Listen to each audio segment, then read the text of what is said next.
Hello and welcome to the latest edition of the Gazelle podcast. Once again, or should I say the Gary and Gary podcast, it seems to be now the two Garys. So yeah, once again, I'm joined by my esteemed colleague, Gary Brotherton. And we've got a special guest today. So this is a guest actually I've known for quite a lot of years. I was trying to work it out this morning. I think it's about 13, 14 years that I've actually known this chap, but I didn't know him when he set up his business. So we're with Matt Green, the CEO and founder of Idex Consulting today. So Matt, welcome to the Gazelle podcast. Thank you very much. Thanks, Gary. Only 14 years. I think so, yeah. I was trying to work it feels a lot longer. I was working out in pints of Guinness. Yeah, I won't give you the number. But yeah, so look, really appreciate you coming on here. I referred to you before this podcast as a big hitter and a big name in the market, which you looked all shy for a second there, but you are, right? So in our world, obviously you run Idex, specialists in insurance recruitment, and I know you do so much more than just that these days. So yeah, that's obviously where I've known you. But can you just tell us a bit about your background and specifically sort of where Idex came from? Yeah, sure. So my background was insurance, hence setting up an insurance recruitment business back in 2006, which is when Idex was formed. And we now do insurance, wealth management and legal as our three core areas. I was working for some big corporate recruiters, having come out of insurance into the recruitment world. And I think what was really obvious to me quite quickly was that the corporate nature of some of these big blue chip firms wasn't really aligned to my personal values and personal style. So very, very good companies I worked for, but they were all about the shareholders and all about the bottom line rather than looking after people, really. Yeah, that's a very common theme on the Gazelle podcast. Well, it is because it's why we exist, right? So you know me long enough to know that I align more to some corporate cultures than others. I think it's fair to say. But no, look, from my perspective, it's people like you actually. To be fair, just to blow a little bit of smoke for a second, but I surround myself by great people, entrepreneurs, people with that kind of spirit, and say, well, wow, if Matt can do it, then he Very true. Yeah. But I think it's to watch that journey and say I've seen that for sort of 13, 14 years and seen how you've grown. But so in that time, what's been the biggest change? So let's stick to the insurance part for a second. I know we'll talk about you sort of grown arms and legs and globally and all these kind of things, but what's been the biggest change in the sort of the core business of Idex and that sort of insurance world that you work in? I think for me, I'm lucky that I've been in the same vertical for it's probably 30 years near on to be fair. And of course, when you start working with more junior people in the marketplace. Well, those junior people are now running their own businesses or leading their own businesses. So that's so enjoyable, and it makes the day job a lot easier. So when you're starting off in recruitment, you're a lot of grind, a lot of hard work. You're trying to get to a decision maker, and you're just getting blanked all the time. Well, all of a sudden now the decision makers are my mates. So it's quite easy relative to the early days. So I think that's the biggest change for me personally. The change in the marketplace, well, I'd say that the core role hasn't changed in reality. So some of the peripherals of where you get your data from has obviously significantly changed, LinkedIn primarily. But ultimately, the actual role of a good recruiter is no different, in my opinion, to what it was 25 years ago.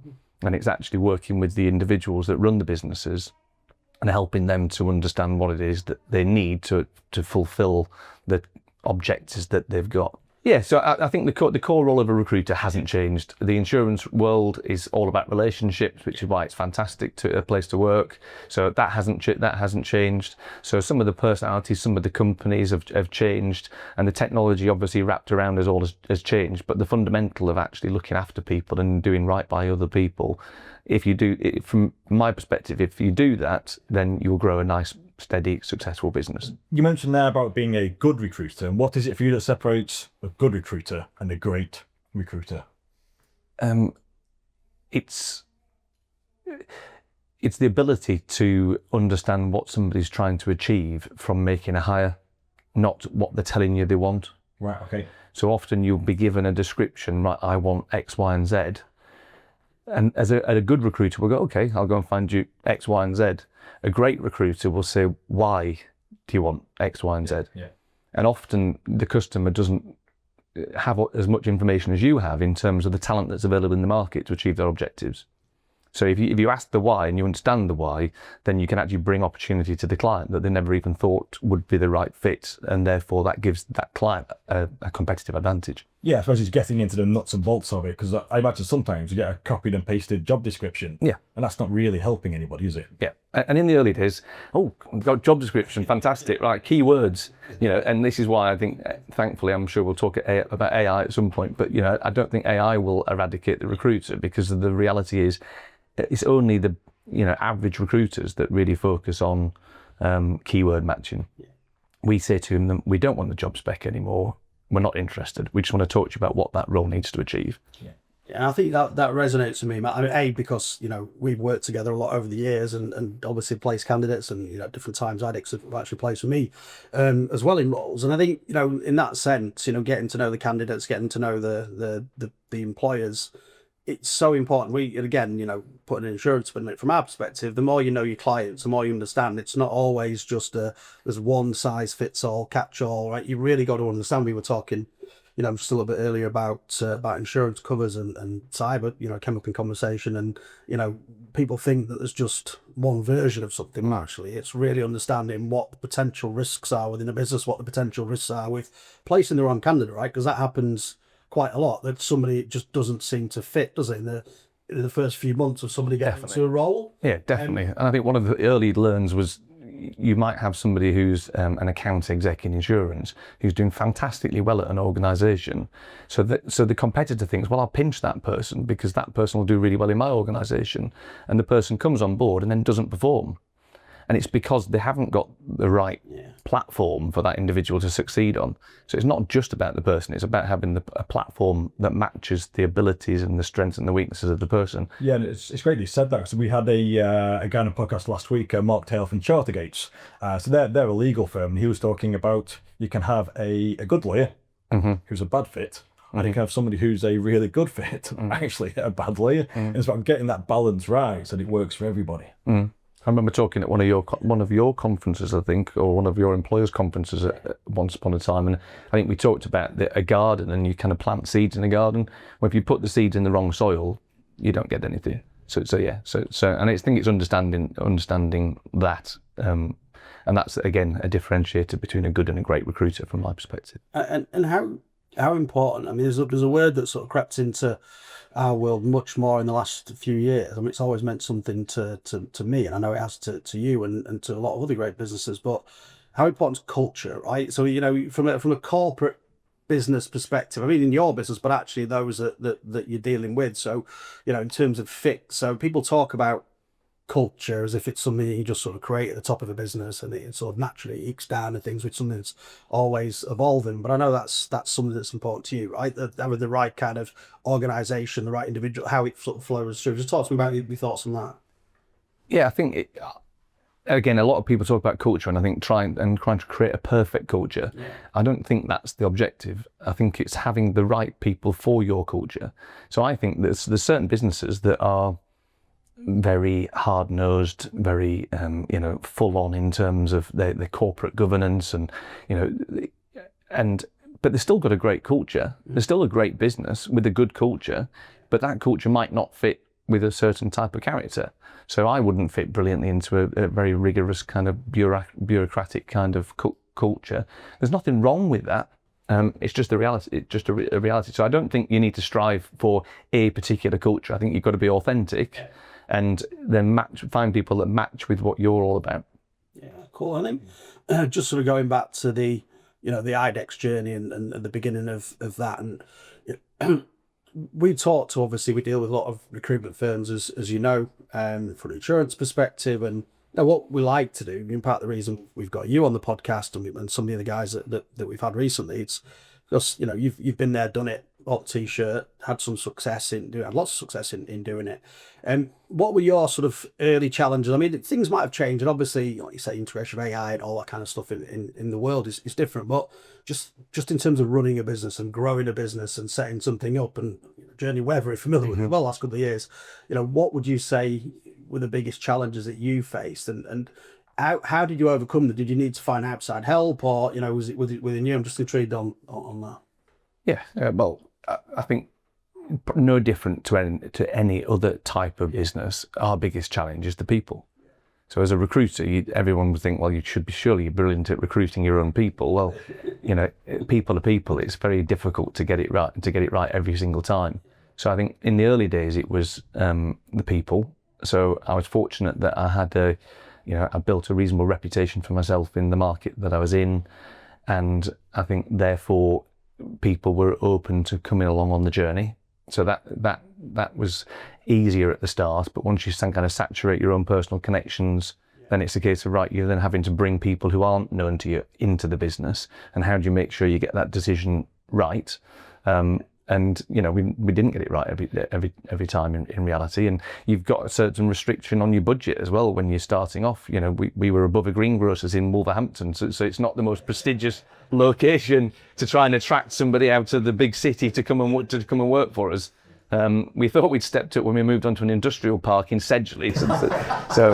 But believe it or not, we got people to come in because they believed in where we were going, not where we were, thankfully. So it was where we were going and what the journey looked like. And that's the thing we found. It's getting people to buy into that journey. Yeah. People could come from big corporates, and that can be quite comfortable, but a journey offers something different, doesn't it? And that's either going to be for you or it's not. People have to step outside the comfort zone a little bit. And you can't have this challenge whereby, as you say, you're interviewing for a journey rather than a job, and some people just want a job. Yeah, 100%. So the biggest challenge was definitely the people in the early days, and then it became trying to encourage people to take leadership roles on. Yeah. So actually, a lot of people I talk to, even in our business, say, I don't want to deal with all that management nonsense. And you're like, oh, well, that's not very helpful. We're trying to scale a business, and they're like, no, I'm quite happy doing what I do. And so then finding leaders that wanted to lead and were prepared to.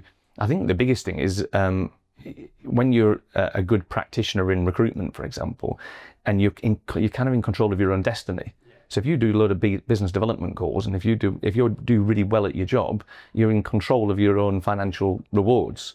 If you're managing a team of people, and again we go back to the same problem, you might get some people in the team that aren't working hard enough. They just want a job. They're not necessarily looking to kind of set the world on fire. And so all of a sudden your ability to perform gets impacted by the people within your team, and that can be very demotivating. And you can't.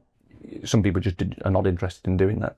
So I know when I look at a lot of our competitors, that's the biggest challenge they've always had, is finding good leaders. And we've been really fortunate at Idex that we've had some really good people that have come in and stood up and taken on the challenge.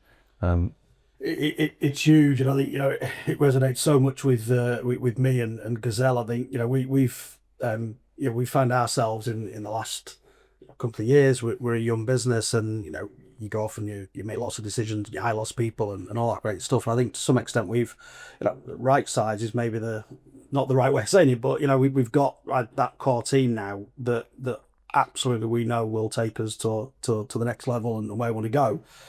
How the hell you scale that up is like, because a lot of these team are either known to me or weren't known to me, or we work together and all that, and that's fantastic. And we're very proud of our culture. It's definitely not the culture I thought we'd have had at the start of it, because my goodness me, it's like the A team here, right? There's a very different personalities in the business, but I think it is, how do you scale it up? How do you take some of the talent that you've got, all very different individuals, and either, like you say, make them bring talent through with them as well. And I see that. I mean, if there's a if there's a magic wand that you can wave to fix that, and I'd love to know about that, because that for me does feel like, I wouldn't have said that was our biggest challenge 18 months ago, but it's definitely the biggest challenge. I think almost the more successful you are with what you have, then the harder it becomes to replicate that and scale it up, right? Yeah, absolutely. And for me, it's my brand is attached to the Idex business, and it's the service to the clients and the candidates, and just the little bits which I just did as a natural thing, which is if somebody leaves you a message, you call them back. You know, if somebody applies for a job, you give them the courtesy of saying, no, it's not right for you.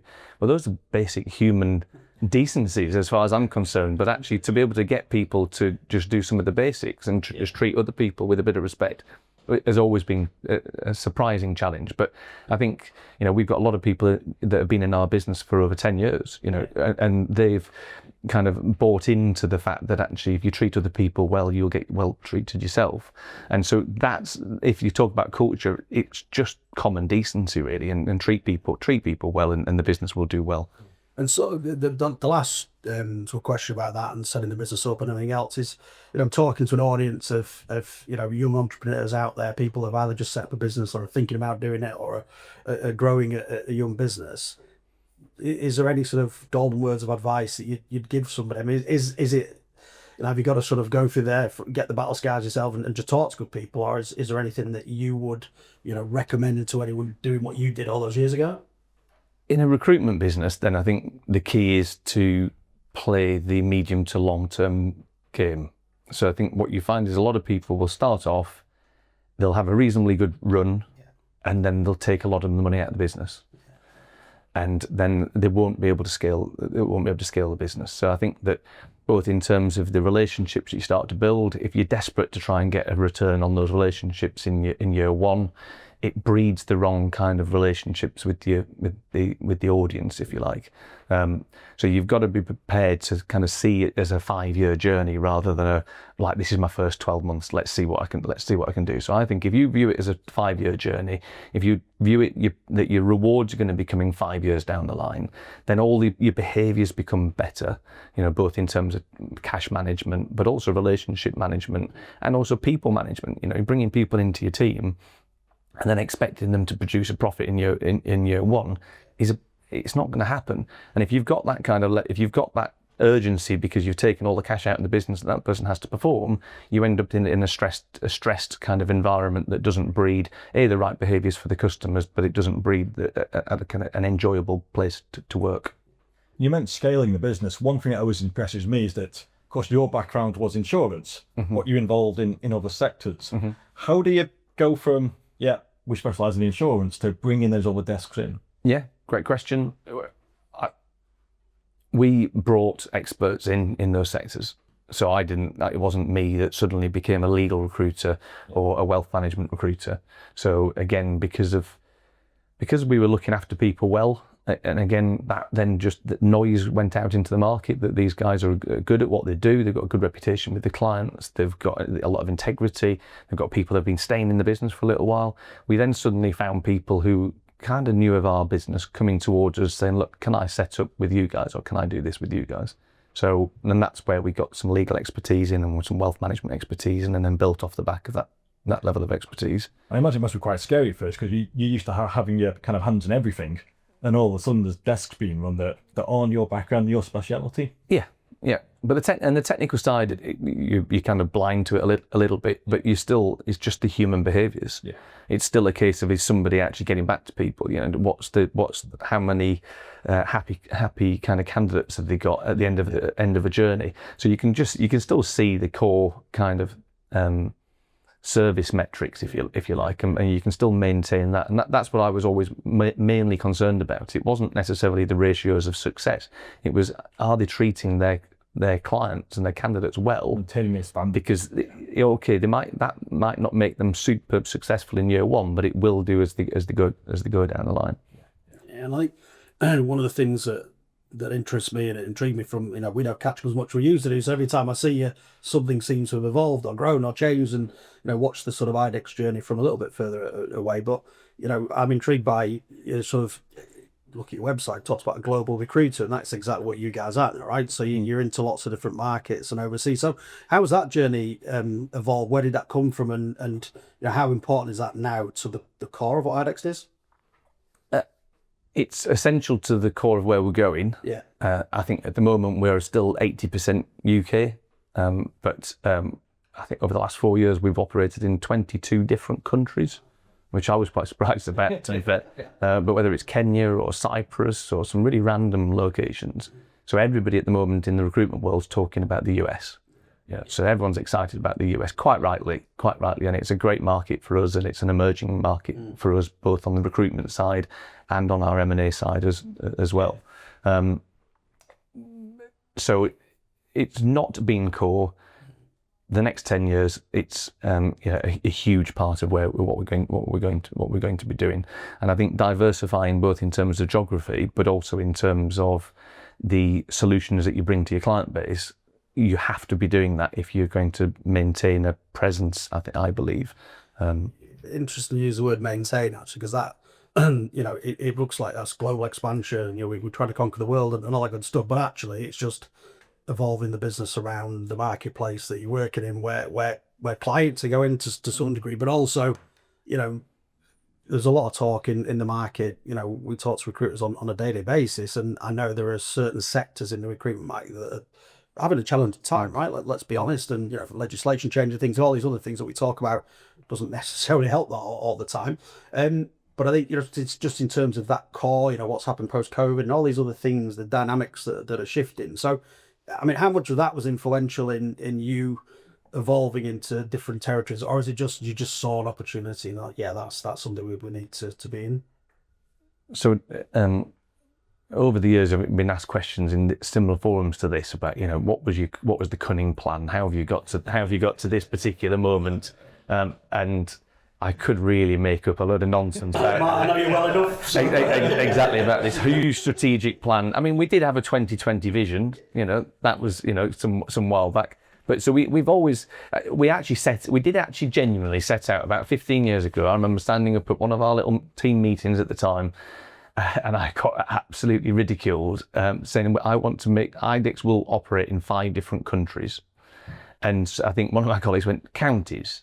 I was like, no, countries. and to be fair, it was aspirational at the time, and I didn't know how we were going to do it, but I knew that globalization was something that, because the insurance market, for example, which I knew is a global market and it's a small market and it's interconnected, I knew there was an opportunity there.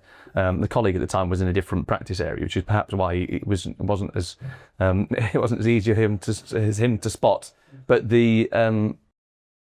so we always had an aspiration to use the global connectivity of the insurance market to drive our growth. It was fortuitous that a big American insurance company, who we did some fantastic work for in London, gave us 3 vacancies in New York that they'd struggled to fill for 6 months. And our guy filled them within 3 weeks. And not only did he fill them in 3 weeks, the people started 3 weeks later, because the notice periods in America are completely different to the UK, etc.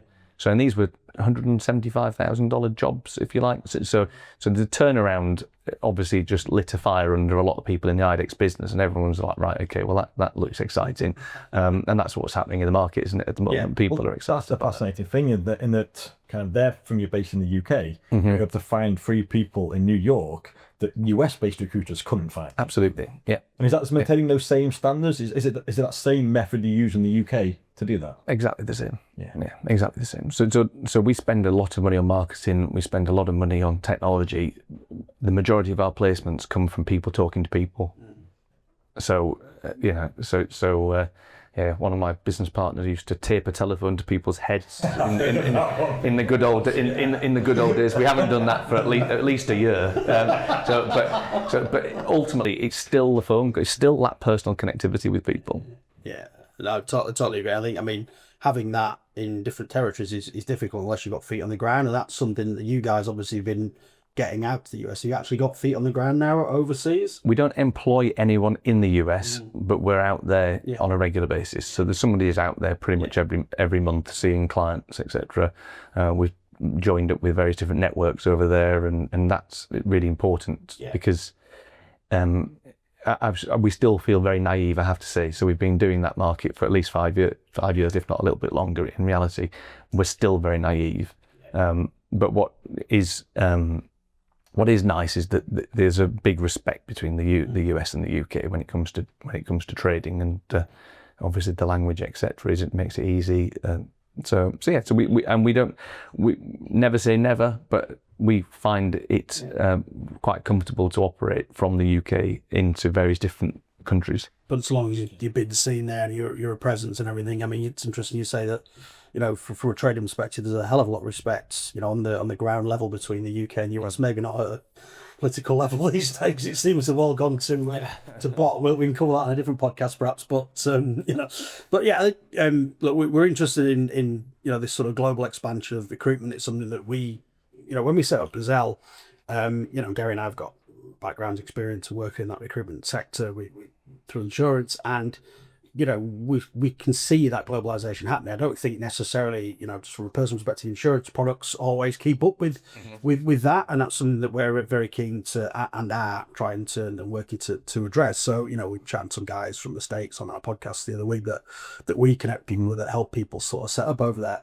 I'm interested just in your journey. You don't have to give away your secret sauce. It sounds like there isn't. You're just in the right place at the right time and work really hard and do the right things right. 100%. It may even be that basic, but if you were giving advice again to these younger businesses, whatever else, around expanding globally into different territories, what are the pros, what are the cons, what's sort of the best advice you'd give? One thing that I think isn't talked about a lot is the so in recruitment you've got different companies use a different terms, but like a dropout rate. So you learn the expression of counter offer. Yeah. So in the US, the counter offers are far more aggressive than they are in the UK. So what you'll find is that people will see some consultants doing very well in the US and think it's easy money, but it's harder than working in kind of your local market, in my opinion. So I would say that whereas over here you might lose 3 deals out of 10 to 4, maybe 3 or 4 to a counter offer these days. In the UK, over there, you will potentially lose 7 out of 10 to counter offers. So, and that's painful, So again, in terms of the tenacity of the individuals that are needed, you've got to be working really hard. I interviewed a guy yesterday in Birmingham and he was saying, I want to do the US market. He'd only made 5 placements last year in the Asian market. Yeah. Big fees, so he's a decent recruiter, but I was like, you're never going to operate at that level of volume that you need he's just very laser focused and kind of goes out and speaks to a few people and does a very thorough job, but there's a lot more of a volume play over in the US from my perspective. With that dropout rate, is that just a different culture? The people in the UK get counter offer, they weren't really looking for it, but it's easier to stay. Or are people in the States just getting the offer to get counter offered? No, I wouldn't say that they're going for it, but because there's so much opportunity out there, they're constantly being talked to about opportunities. So it's more culturally acceptable to accept a counter offer, I think, in the US than it is in the UK. I think in the UK we're still relatively old-fashioned when it comes to talking about money, aren't we? So it's taboo. So if you talk about someone's salary, it's always been a real privilege as a recruiter to say, well, how much are you earning? Because you wouldn't say that in the pub to your mate, but as a recruiter, you can have that conversation and people answer you. But over in the US, and other countries, people are quite relaxed about talking about money and kind of it's not as taboo. So I think that's part of the rationale. So just shifting the balance a little bit for a second. One of the things that we talk about, we mentioned it on our podcast before. We talked to people from our insurance market and the team and wider. And I think there's a perceived lack of talent coming through, certainly in the UK, right? Young people, everyone seems to have an impression that either young people can't answer a telephone or are lazy or something else. I'm not a personal believer in that. Create some young people who are doing really, really well themselves. So, yeah, I guess, I have my views on that, but, you see that so much in your space. Let's just take the UK market for a second and think about, your core market insurance.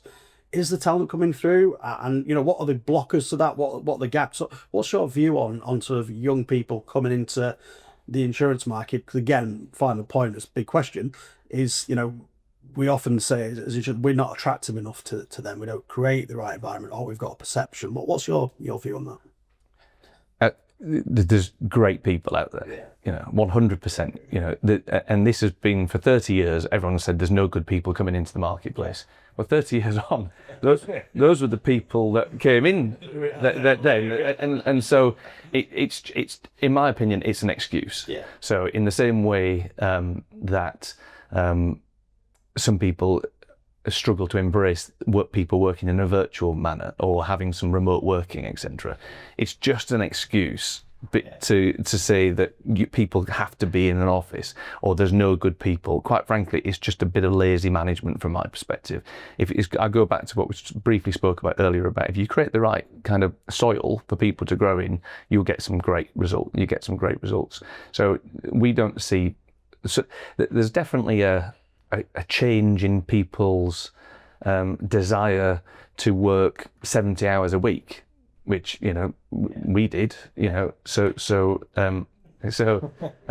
Well, yes, they still do. I mean, we've got that kind of work ethic. So that work ethic has changed, but that's a really good thing. Yeah. I've got kids. I know we've got kids. I'm so happy that they're not going to be expected, unless they go into certain professions, to work 70 hours a week. And when you look at the global markets, as we now got exposure to, we're quite rare as a country, aren't we? So with the extreme work ethic that we've got, and that's given us a competitive advantage in the global economy, without a doubt. And that's why perhaps we can move into certain geographical territories. And it's because of the work ethic. It's because of the input that we're prepared to put in that others aren't. But it's not healthy, Yeah, it's historically been a badge of honour, right? We work hard. I mean, I grew up in a mining town in Yorkshire, I think. Where, you were down the bit for 50, 60 hours a week, and that was normal. And you went out on beers and whatever else you did. But yeah, I think that's always been historically kind of the badge of honour in our market as well. Like who's in the office late and who's in the office first kind of thing, and maintaining that. And it's not always actually the best way of being productive. We had our sales conference, and at the sales conference, the leadership team, we all agreed we wanted to bring in flexible working, but we were terrified because the thought of people not being in the office from, I think we used to 8:30 till 6, and not being able to see people working. It was a real cultural kind of, well, it wasn't cultural, it's just a mindset shift. And we wanted to do it, but were we brave enough to do it? I said, right, we want to be an environment where you can work where you want, when you want, wearing what you want. So it wasn't fancy dress, but so it was like perverse really, COVID for us, because it couldn't have happened at a better time. So we got everybody mobilised to be able to work from home, and then everybody had to work from home.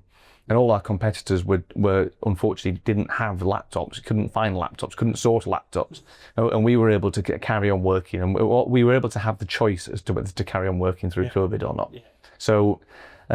One of our values is courageous, and we felt that we were being courageous. Being really honest, we didn't fully engage with that, and it was only obviously COVID that tripped us over into doing it fully. Yeah. And we now don't.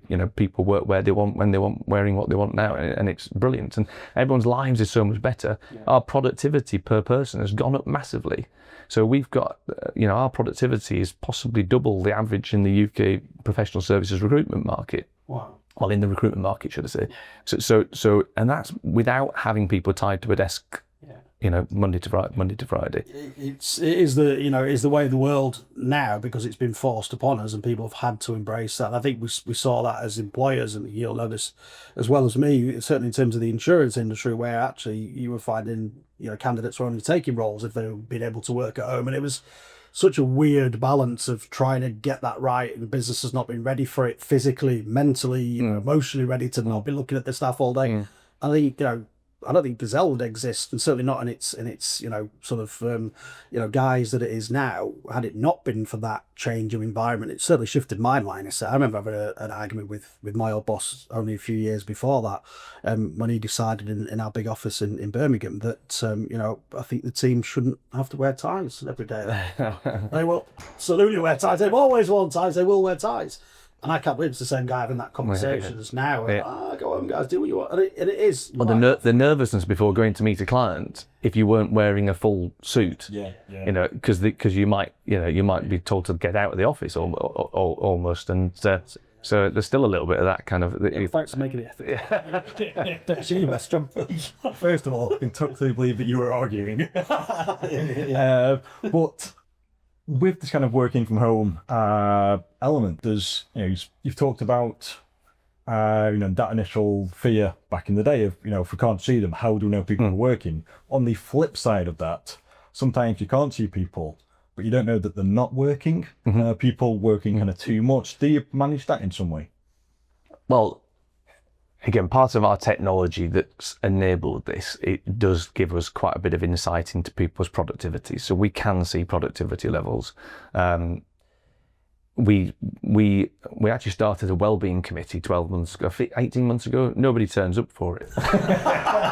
So we just had a meeting yesterday saying, I think we're just going to have to knock this on the head because everyone's on the golf course and they're not turning up for the wellbeing meetings. And so you're like, okay, that's interesting. But we definitely identified it as an issue because, certain people have struggled with mental health because they're not around the colleagues all the time. I think for a future, we will look at bringing a team of people back probably into an office, but it'll be a team of new people and it's going to be the next generation of people that come through because whilst for us grown-ups, we can, and it's massively advantageous to be worked to like from a childcare point of view or whatever it might be, to be working from home. For the people who want to come in and learn and want to come in and bounce off people and have that social kind of dynamic element to their work-life balance, you can't do that in the environment that we've created. So we can see that we've got a problem, and we've got a 10-year, 15-year outlook in terms of our business strategy. So we need those new people coming in, and I think we need to give them an environment that they can actually flourish in. You've answered the question I was going to ask actually right now, because I think that for me is the one kind of challenge unknown around this environment. We're saying before, we're not in the office every day. We're all over the place wherever our clients need us, really, and quite often, at home and things. But yeah, that whole young talent and development is a bit of a blocker if you're not in the face to face, especially in industries like ours, where a lot of it's about face to face, right? It's about relationships and establishing and building those. So I think for me, I think it's something that businesses should be working on together. Like, how do you find that, everyone's sort of doing their own thing and applying that through, but businesses almost should be working together to find a better solution for developing young talent and bringing people through and having that nice balance and blend.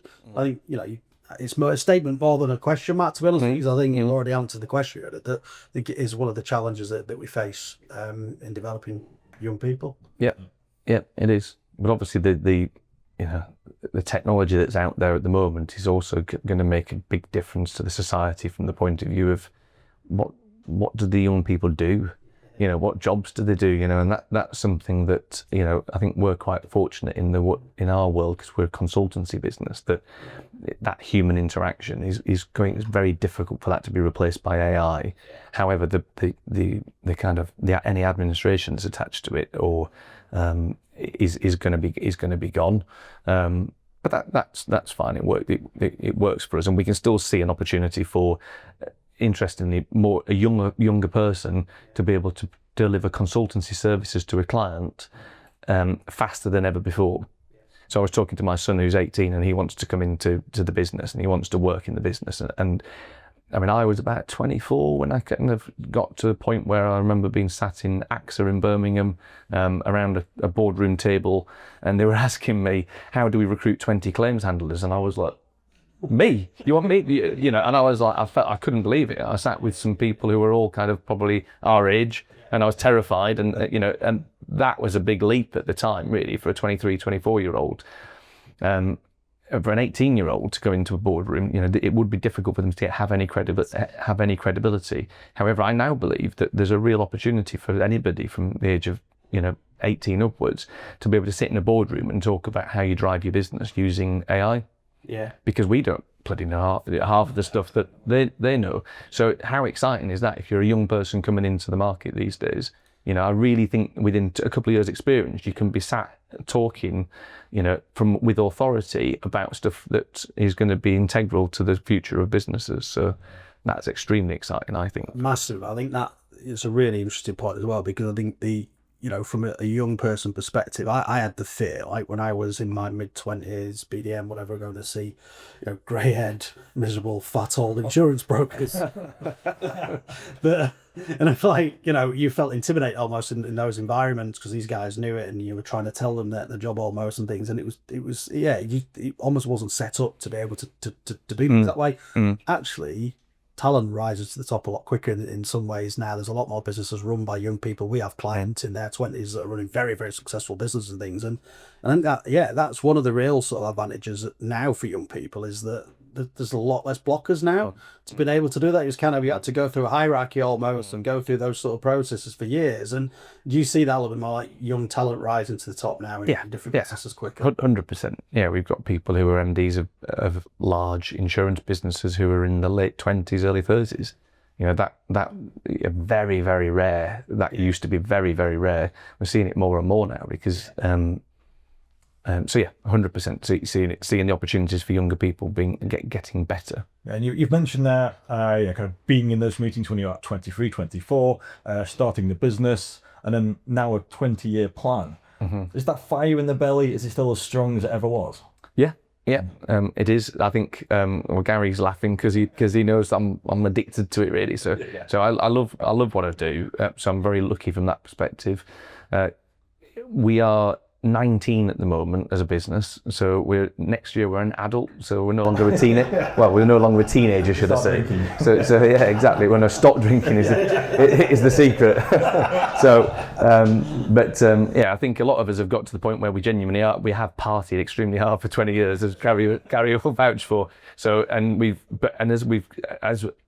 the opportunity is getting more and more exciting, it's like shit. I don't have time to party. I don't want to party because there's an opportunity here that we can go after. So yes, I am very excited about the next, certainly the next 10 years. Yeah, I think that's probably a really good place to wrap it up because I'm conscious of time on this. I think, we should have made this a series. So perhaps you'll come on again, Matt. Hopefully you've enjoyed chatting to us today and it's been really, really insightful. Obviously, I've known you a lot of years, but learning things there. And I think I'm really intrigued to see, where the business goes next and that next generation of leaders that you've got working in Idex as well now, because obviously seen a lot of people sort of rise into the top in the business and it was built around you, right, those years ago, and now there's a lot of people. You think about Idex, you don't just think about Mark Green anymore. Yeah, absolutely. You've got some fantastic people who are taking it onto a different level. So yeah. But thank you. Thank you. Thank you. Appreciate it. Cheers. Thanks, guys. See you next time.